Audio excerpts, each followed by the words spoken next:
네, 우리와 함께 신앙 고백하겠습니다. 주는 그리스도시요 살아계신 하나님의 아들이십니다. 아멘. 우리 옆 사람과 함께 인사를 나누겠습니다. 당신은 약속의 자녀입니다. 당신은 약속의 자녀입니다. 네, 그래서 오늘 말씀의 제목은 약속의 자녀입니다. 여러분, 이 언약을 굳게 붙잡고 여러분 평생 하나님의 약속 성취의 참된 주역으로 서게 되기를 주의 이름으로 축복합니다. 우리가 하나님의 자녀라면은 이 한 가지 소원이 하나님께 쓰임 받는 것입니다. 그럼 그것만큼 큰 축복은 없죠. 그러면은 우리가 어떻게 하나님께 쓰임 받을 수 있는가? 그게 오늘 서론의 말씀입니다. 하나님의 마음을 아는 사람이 하나님께 쓰임 받을 수 있습니다. 사도행전 13장 22절에 다윗을 왕으로 세우시고 증언하여 이르시되 내가 이새의 아들 다윗을 만나니, 이 다윗을 만났는데 하나님께서 이렇게 말씀하십니다. 내 마음에 맞는 사람이라 내 뜻을 다 이루리라 하시더니. 여러분, 다윗은 실력이 아주 뛰어나거나 대단하거나 그게 아니라 하나님과 마음이 맞는 사람이었어요. 그러니까 하나님께서 그를 쓰실 수밖에 없는 것이죠. 자, 그래서 하나님의 마음은 무엇입니까? 하나님의 마음은 세계 복음화예요. 디모데전서 2장 4절에 하나님은 모든 사람이 진리를 알며 구원에 이르기를 원하시느니라. 그래서 하나님의 그 소원대로 오늘 저와 여러분들이 이 자리에 있는 것입니다. 자, 그렇다면은 오늘 우리가 먼저 하나님의 마음이 세계 복음화라면은 우리 마음에도 세계 복음화를 담으면 됩니다. 그러면은 하나님께서 다윗을 사용하신 것처럼, 베드로를 쓰신 것처럼 하나님께서 우리를 쓰실 수 있단 말입니다. 그럼 제일 먼저 해야 될 게 뭡니까? 여러분 마음속에 이방인의 뜰을 세우는 것입니다. 이방인의 뜰이 바로 237의 뜰입니다. 자, 우리가 237 선교하는 것은 선교사를 보내면 돼요. 그러나 중요한 것은 나는 그럼 어떻게 선교할 거냐? 그럼 이 부분을 우리 마음에 담아야 한다는 것입니다. 그래서 오늘 여러분 이 세 가지는 여러분 평생에 딱 붙잡고 기도하셔야 되고, 특별히 우리 렘넌트들, 여러분들이 이 세 가지를 눈을 못 뜨면은 결국은 내 활동 범위는 대한민국 서구예요. 아무리 서울에 있는 대학을 다닌다 해도 그냥 그 수준입니다. 그러나 하나님께서 우리에게 원하시는 건 뭡니까? 너희는 가서 모든 민족 그리고 땅 끝까지 가라는 거예요. 실제로 12사도는 그 갈릴리에 살다가 이제는 땅 끝까지 복음 증거하는 큰 축복들을 누리게 되었습니다. 그래서 우리 렘넌트들은 이것을 마음에 잘 담고 하나님의 인도를 받으셔야 합니다. 마가복음 11장 15절에서 18절에 지금 이 성전이 장사하는 사람들로 가득 차 있었습니다. 이방의 뜰을 세우기 위해서 예수님께서 성전 청소를 하셨습니다. 자, 그러면 이제 우리 마음속에 자질구레한 것, 다른 것 다 청소하고 이 세 가지를 딱 세워야 된다는 거예요. 여러분, 우리 마음 영혼을 오늘 예배 시간에 먼저 청소를 하시길 바랍니다. 너희는 먼저 그의 나라와 그의 의를 구하라. 그리하면 나머지 우리가 바라는 것, 하나님과 먼저 방향이 맞고 마음이 맞으면은 나머지는 다 주신다는 거예요. 자, 어떻게 나는 237의 뜰, 이방인의 뜰을 세울 것인가? 여러분, 이방인의 뜰은 237 나라입니다. 자, 이걸로 우리가 어떻게 할 것인가? 와 있는 유학생들이 있다는 거예요.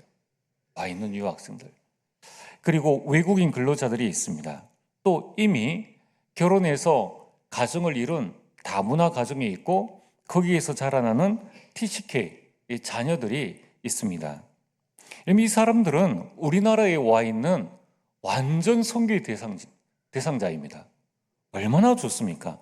우리가 가지 않아도 내가 할 수 있는, 우리 가정이 할 수 있는, 우리 가문이 할 수 있는 너무나 좋은 선교의 응답들을 우리에게 주셨는 거예요. 자, 그래서 보내는 선교는 교회에서 하시면 돼요. 여러분들은 뭘 해야 됩니까?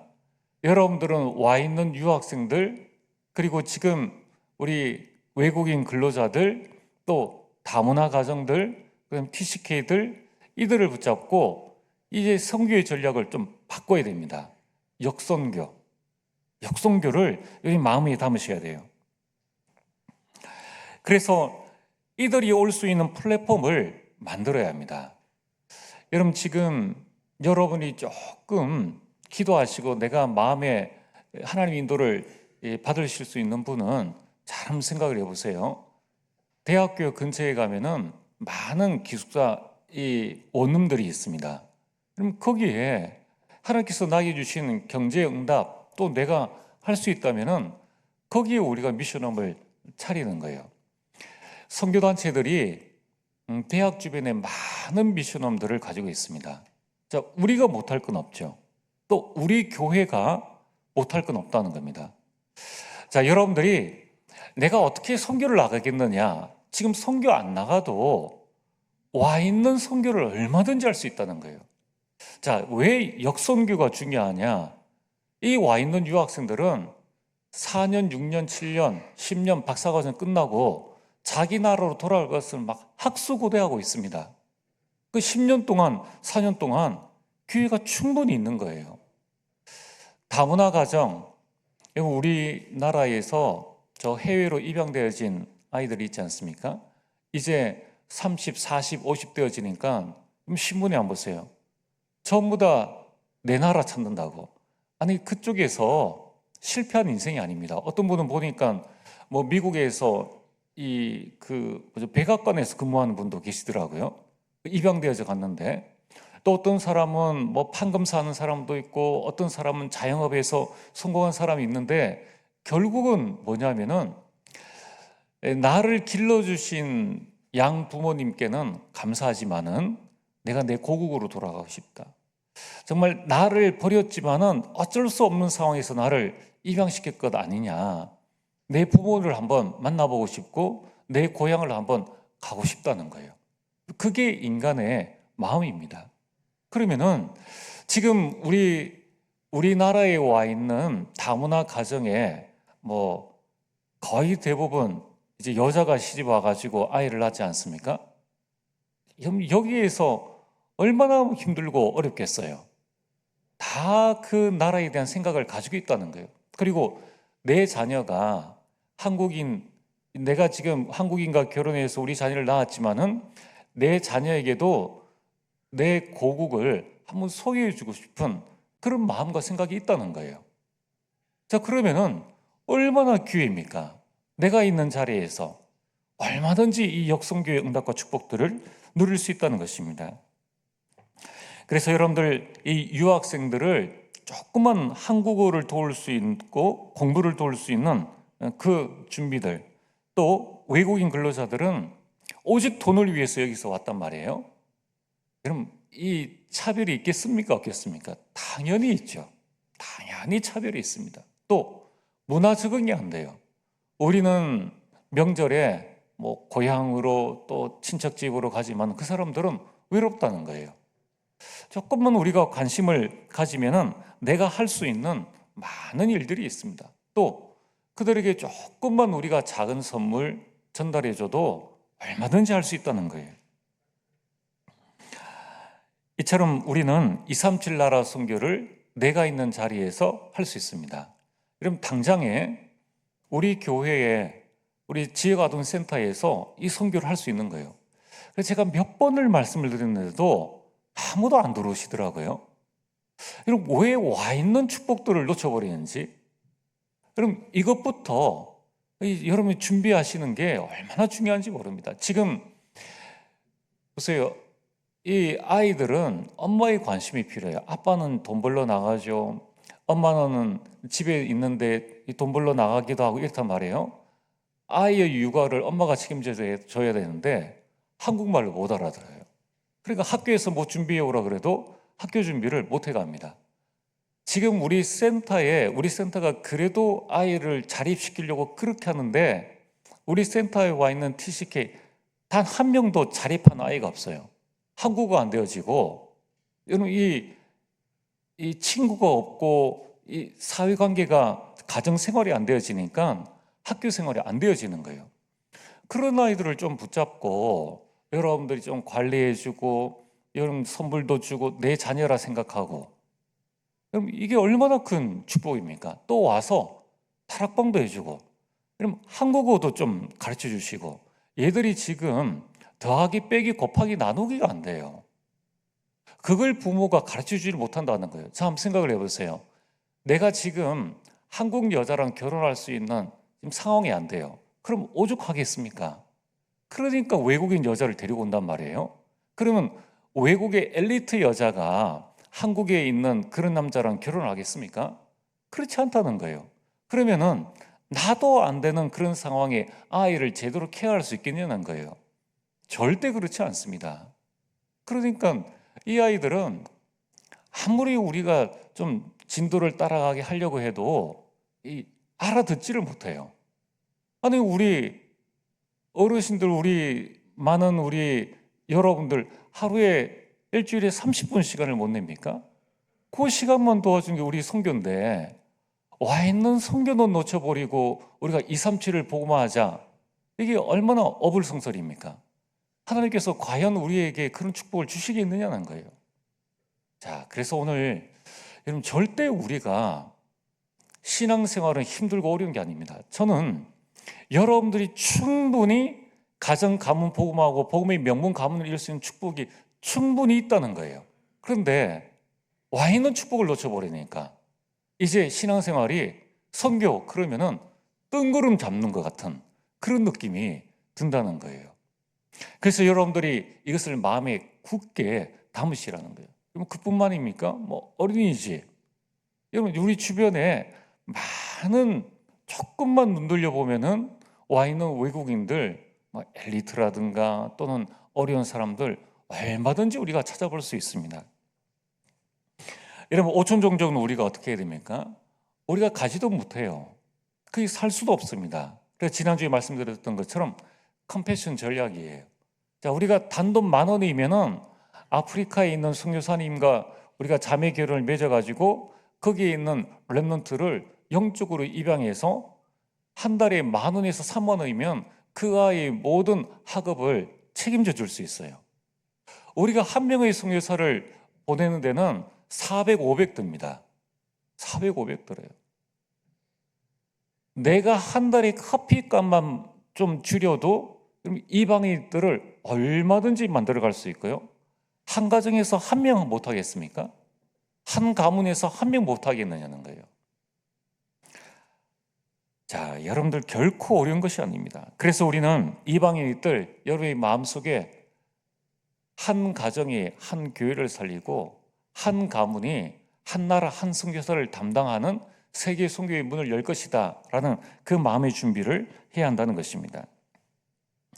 자, 그래서 이제 우리는 조금씩 하나님의 인도를 차근차근 받아가야 합니다. 두 번째는 치유들을 세우는 겁니다. 마태복음 9장 35절에서 38절에 예수님께서 이 땅에 오셔서 하신 일이 뭐냐면은 회당에서 가르치신 일, 그리고 천국 복음을 전파하신 일, 그리고 모든 병과 모든 약한 것을 고쳐주셨어요.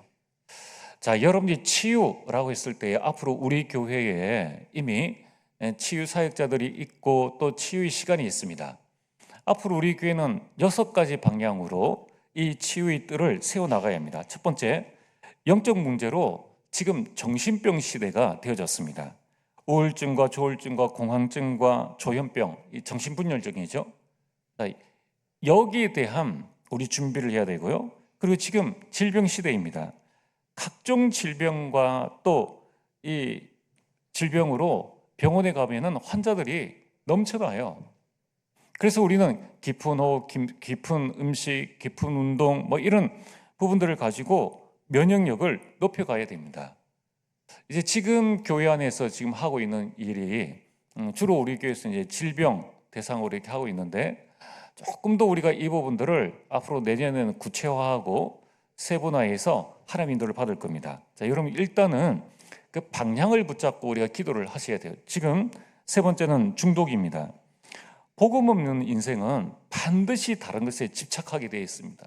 그래서 결국은 중독되게 돼 있는 거예요. 게임에 중독되는가, 술, 도박, 음란, 쇼핑, 마약 이런 중독들에 빠지게 되는 겁니다. 네 번째는 범죄입니다. 그럼 지금은 이 마음의 이 우울과 마음의 이 정신병을 가지고 있으니까 이게 밖으로 표출되어지는 것이 폭력이에요. 그래서 지금 학교 내 폭력, 직장 내 이 태움이라든가 폭력, 이 밤낮으로 이 범죄가 끊이지 않는 이 시대입니다. 다섯 번째는 자살 시대입니다. 많은 사람들이, 우리나라가 지금 하루에 1명 이상 자살을 하고 있습니다. 그리고 많은 우리 청소년부터 시작해서 직장인들까지 자살 충동을 느끼고 있다는 거예요. 그리고 자살을 시도한 사람들이 많이 있습니다. 어쩌면은 이 땅에 죽지 못해 사는 사람들이 많다는 거예요. 그들은 다 이 자살 대기자입니다. 어떻게 해야 되겠습니까?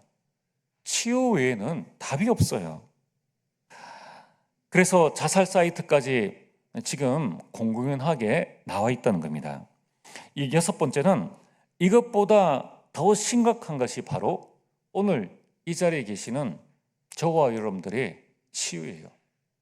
내가 치유받으면 다 살릴 수 있는데, 내가 지금 예수 그리스도 믿고 있는데, 요한복음 19장 30절에 그리스도께서 내 인생 문제를 다 이루셨고 나의 과거, 오늘, 미래의 문제는 다 끝났는데 여전히 나는 과거의 상처와 오늘 지금의 불신앙과 미래의 염려, 걱정 이 속에서 여전히 살아가고 있는 거예요.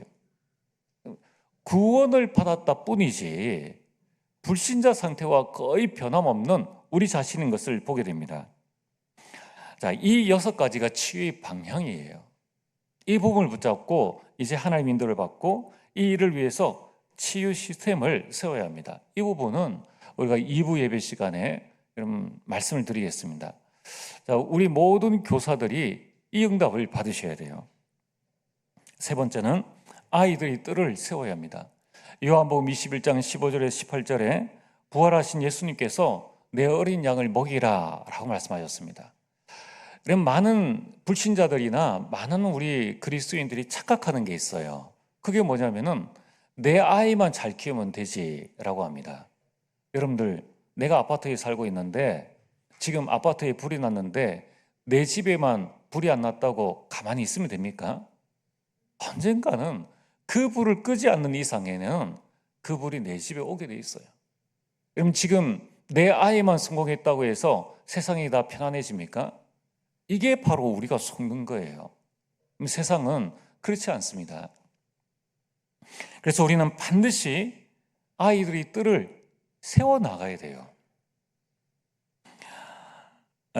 그래서 우리는 오후 예배 시간에 우리 100세 인생, 우리 신앙 플랜을 우리 교회에 딱 가지고 이제는 0세에서 100세까지 우리가 어떤 신앙 플랜을 가지고 교회가 같이 가야 될 건가, 이 부분을 가지고 여러분 기도하고 앞으로는 우리가 이 플랜을 만들어 나갈 겁니다. 가장 중요한 것은 렘넌트의 목표는 3서밋으로 세우는 것이요, 우리 기성세대, 우리 전도회의 목표는 뭐냐면은 3중직자로 서는 것입니다. 여러분, 이 부분들을 지금부터 여러분 평생도록 마음에 담아야 됩니다. 그래야지 내 능력과 관계없이 하나님께 쓰임받는 가치 있는 인생이 되어집니다. 자, 오늘 말씀의 본론입니다. 자, 우리는 지지난주에 로마서 8장까지의 말씀을 봤습니다. 여러분, 이 로마서 8장에 대해서 말씀을 드렸죠. 성경 66권, 이 성경책을 여러분 이 압축기로 쭉 짜서 마지막에 진액 중에 진액을 빼낸다면 로마서 8장입니다. 그래서 로마서 8장을 황금장이라고 합니다. 가장 중요한 장이에요. 심지어 어떤 신학자는 로마서 8장만 있어도 구원받고 신앙생활하고 승리할 수 있다라고 할 정도의 이 말씀입니다. 자, 그래서 사도 바울은 이 말씀에서 결코 정죄함이 없다, 하나님의 사랑에서 우리를 끊을 자가 없다라고 이 복음에 대한 벅찬 감격을 지금 8장에서 기록을 했습니다. 그런데 그러면 9장에 들어와서 바로 바울이 하는 말씀이 뭡니까? 1절 말씀에 1, 2절 말씀에 보면은 내가 그리스도 안에서 참말을 하고 거짓말을 아니하노라 나에게 큰 근심이 있는 것과 마음에 그치지 않는 고통이 있는 것을 내 양심이 증언한다라고 하고 있습니다. 아니 이게 무슨 말씀입니까? 아니 복음이 나의 모든 인생 문제를 해결했고 이제 그리스도의 사랑에서 나를 끊을 자가 아무도 없다라는 이 벅찬 감격으로 고백을 했는데 나는 지금 큰 근심이 있고 고통이 있습니다 라고 지금 이렇게 극과 극의 말씀을 하고 있고 반전에 반전을 주고 있다는 것입니다. 바울이 지금 이 말씀하고 있는 바울의 그 큰 근심과 고통은 무엇인가? 여기에 대한 우리는 하나님의 인도를 받아야 합니다. 그 전에 먼저 이 오늘 본문의 가장 중요한 것은 바울은 우리가 약속의 자녀이며 하나님은 약속의 말씀을 우리에게 주셨다라는 이 말씀이 오늘 말씀의 큰 포인트입니다. 그렇다면 하나님이 주신 약속의 말씀은 무엇입니까? 첫 번째, 구원의 약속을 주셨습니다. 여러분 지금 바울의 마음속에 큰 근심과 고통은 뭐냐면은 이스라엘 민족 구원인 거예요. 구원받은 자에게는 반드시 두 가지가 있습니다. 반드시 구원의 기쁨과 감격을 누리게 돼 있고 또 하나 너무 기쁘기 때문에 구원받지 못한 자 여기에 대한 안타까움이 있는 거예요. 여러분들이 맛있는 음식을 먹을 때 누가 생각이 납니까? 가족 생각나지 않습니까? 여러분이 좋은 곳을 가면은 그래 다음에는 우리 가족도 다 여기에 같이 와야 되겠다. 그게 정상적인 생각입니다. 복음의 큰 기쁨과 감격을 느꼈던 이 바울이 이제 눈을 들어서 보니까 왜 내 동족, 내 민족 이스라엘은 그리스도를 부인하고 이 구원을 받지 못할까? 여기에 대한 안타까움이 있었다는 거예요. 오늘 여러분들이 이것을 회복하셔야 됩니다. 우리가 나 구원받았어. 이제 나는 내 마음대로 살아야 돼. 그게 하나님의 뜻이 아니라는 거예요. 그러면 그 사람 어떻게 되어집니까? 구원받았지만 이제 그 상태로 살아가는 거예요. 여러분 정말 우리는 구원을 받았는데 이 구원의 기쁨이 정말 진짜 기쁨과 감격을 여러분들이 실제로 누리신다면은 구원받지 못한 자들에 대한 안타까움, 우리 가족에 대한 안타까움. 그래서 그를 위해서 기도할 수밖에 없는 그 시간들을 가지게 된다는 거예요. 여러분 바울은 다메섹 가는 길에서 그리스도를 만났습니다.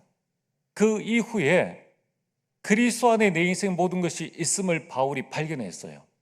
바울의 관심은 이제 그리스도 모르는 형제, 그 친척, 민족을 구원하는 것이었습니다.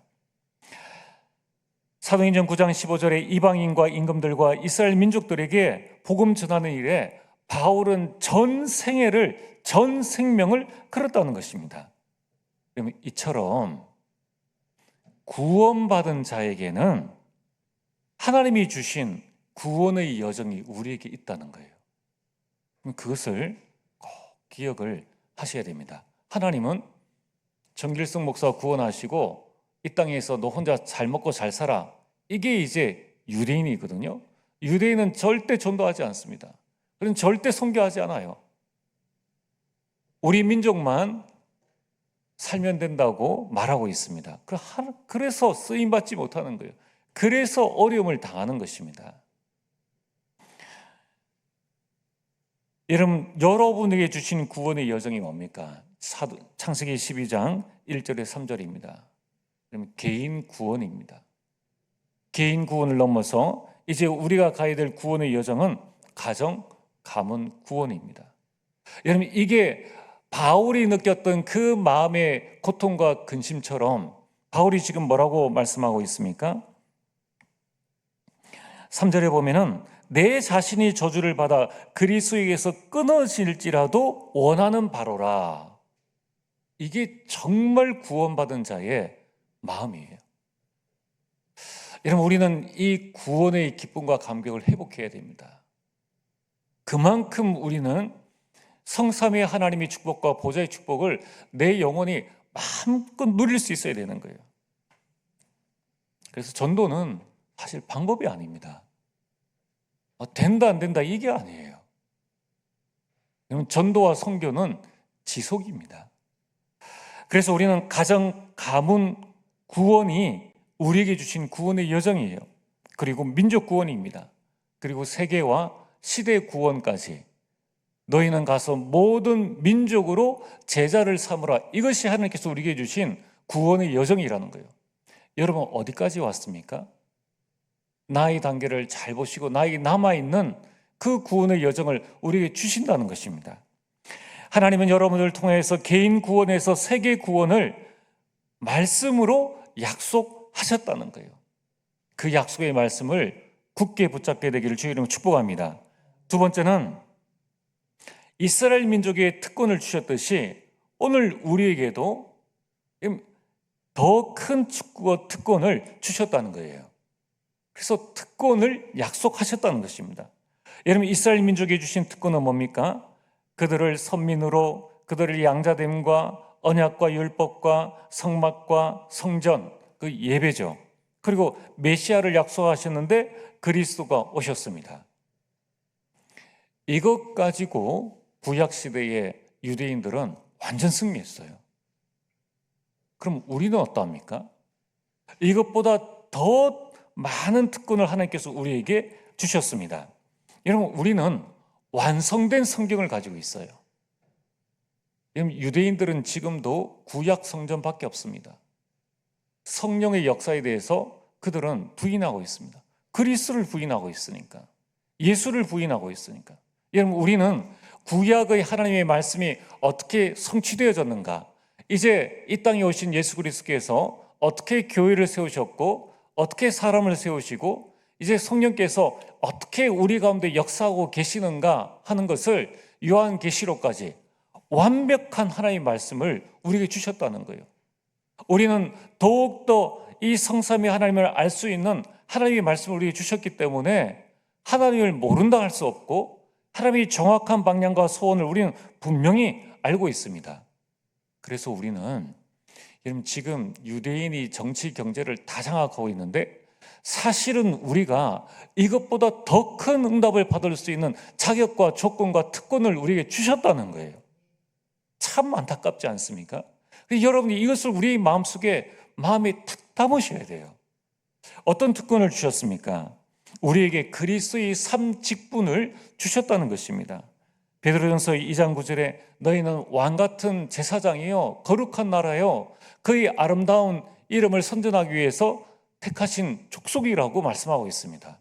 그래서 그리스도의 직분, 왕의 직분, 선지자의 직분, 제사장의 직분을 우리에게 주시사 모든 현장에 사단과 흑암을 꺾을 수 있는 권세를 우리에게 주셨는 거예요. 여러분 가정 가문의 모든 영적 대물림 왜 그것 가지고 갈등하고 고민하십니까? 그 저주 재앙을 끊을 수 있는 제사장적 축복을 주셨다는 거예요. 왜 안 된다고 합니까? 왜 우리는 이 그리스도의 축복을 붙잡고 미래를 부정하며 왜 교회가 문을 닫는다고 그런 불신앙의 말을 합니까? 왜 내 자녀는 안 된다고 포기합니까? 이 어마어마한 특권을 주셨는데 왜 이걸 놓쳐버리냐는 거예요. 여러분 우리에게 선지자의 특권을 주셨지 않습니까? 구원받을 수 있는 완벽한 길을 우리에게 주셨다는 거예요. 그 길을 전하기만 하면 된다는 것입니다. 여러분 왜 불신자들이 무속인을 찾아가고 점수를 찾아가고 우상숭배를 합니까? 구원의 길을 모르니까. 불신자들 한번 보세요. 나 어제 점집에 갔다 왔다. 나 어제 부적 썼다. 부적 보여주잖아요. 이게 여러분 사람이 거짓말이라도 한 번 듣고 두 번 듣고 처음엔 그럴까 하다가 계속 들으면 그렇겠지라고 합니다. 그래서 여러분 불신앙이 무서운 거고 여러분 이 뒷담화가 무서운 거예요. 여러분들이 나에게 임한 구원의 그 축복들을 불신자에게 야, 나 어제 교회 갔는데 하나님께서 나를 약속의 자녀라고 말씀하셨다. 나는 망하지 않을 거야. 이걸 여러분들이 할 수 있는 자신감이 있다면은 처음에는 아이고 교회가 뭐 근데 이제 말씀대로 여러분들을 하나님께서 여러분들 인도해 나가시거든요. 그때는 다르네. 이제 보디발처럼 그렇게 되어진다는 것입니다. 여러분, 하나님이 자녀에게 우리에게 주신 그 신분과 권세가 있지 않습니까? 은혜로 주신 것들을 알게 하려 하심이니라. 천지를 창조하신 그 하나님이 여러분 안에 계신다는 것을 여러분 실제로 묵상하시고 내 것으로 만드셔야 돼요. 여러분, 우리가 이 777은 주문이 아닙니다. 달달달 외우고 그런 게 아니에요. 우리가 그리스도 하나면 다 끝나요. 그런데 여러분들이 이것을 좀 더 구체적으로 내 것으로 만들 때에 주문으로 외우지 말고 그 의미를 하나하나씩, 성령께서 내 안에 계신다고? 내 안에 계신 성령께서 무엇을 하실까? 나를 인도하신다는 거예요. 그리고 내 안에 계시기 때문에 나의 깊은 신음소리에도 듣고 응답하신다는 거예요. 그러면 기도 안 할 이유가 없죠. 여러분이 가는 모든 곳에 여러분들은 세상의 빛이요, 여러분이 세상의 소금이기 때문에 여러분이 가는 곳에 아무 말 안 해도 흑암은 결박되어진다는 거예요. 만약에 알고 여러분이 고백하면은 무너지는 것이죠. 여러분들이 내가 몰라도 천군 천사를 하나님이 동원해 주십니다. 그러나 알면은 사자의 입도 막을 수 있는 거예요.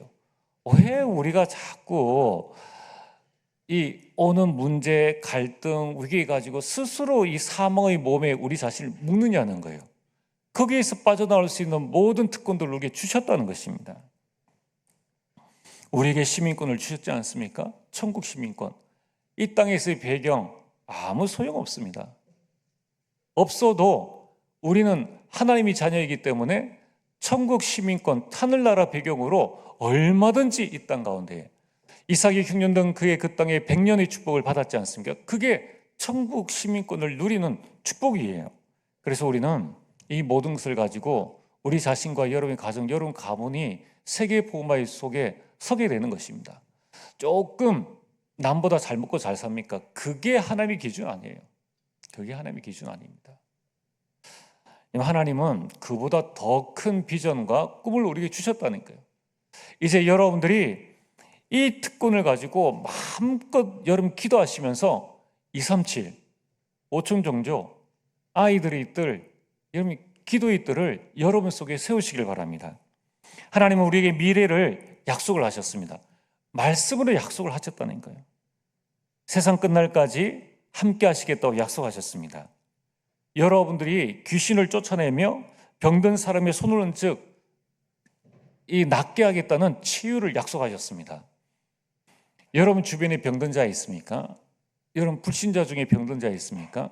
여러분들이 이 권세를 사용하시길 바랍니다. 약속하셨어요. 여러분들 땅끝까지 증인으로 세우실 것을 약속하셨습니다.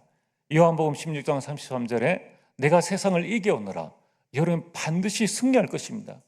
여러분의 미래 반드시 승리하게 돼 있어요.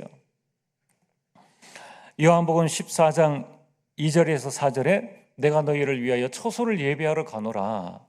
여러분 천국을 예비해 두신다고 말씀하셨습니다. 우리 미래는 뭡니까?